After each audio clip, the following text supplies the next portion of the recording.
এক আল্লাহ ইয়া মোহাম্মদ মুস্তাফা নবী সাল্লাল্লাহু আলা ইয়া মোহাম্মদ মুস্তাফা নবী সাল্লাল্লাহু আলা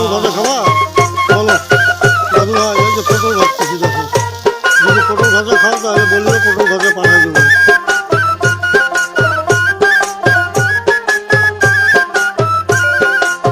নবীজি আদম শফির বাবা